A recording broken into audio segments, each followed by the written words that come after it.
बहुत बेस लागेला। माटी कर मांदर संगे बांस कर बांसुरी जखन बाजेला, हमरे कर संस्कृति अपने आप छलके लागेला। ले आवत है सोनी कुमारी जी अपन खूबसूरत आवाज कर सके।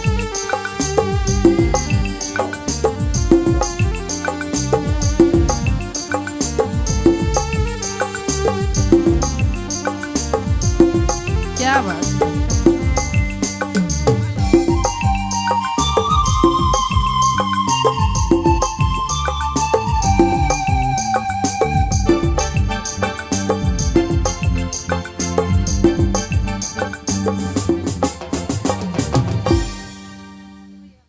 हेलो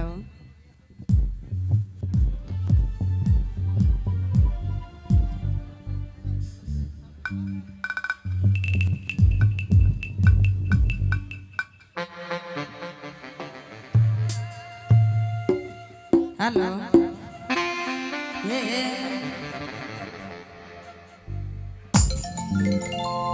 हेलो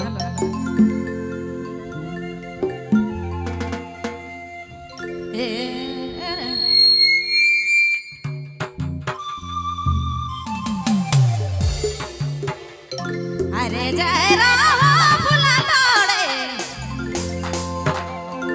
अरे यो है फूल बारिया रे संगे,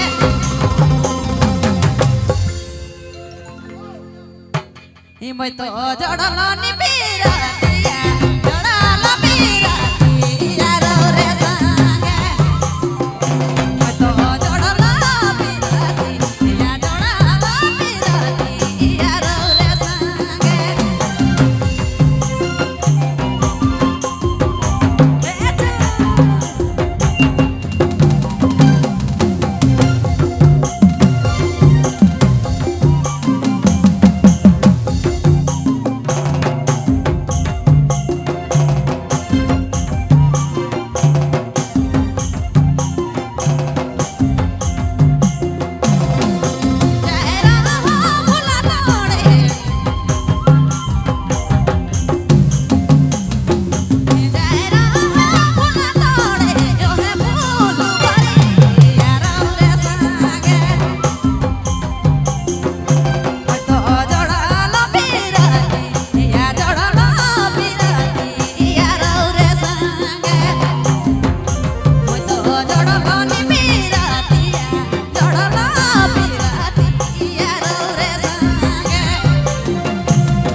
हेलो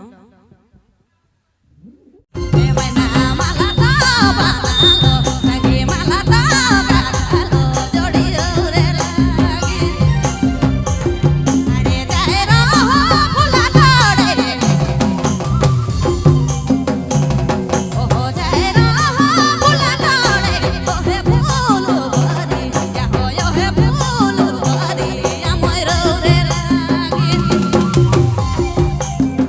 ए मैं तो जड़ाला पिरतिया जड़ला पिरतिया भैरो रे लागी मैं तो जड़ला पिरती अरे जड़ला नि पिरती या भैरो रे संगे मैं तो जड़ला पिरती आहो जड़ला पिरती या भैरो रे संगे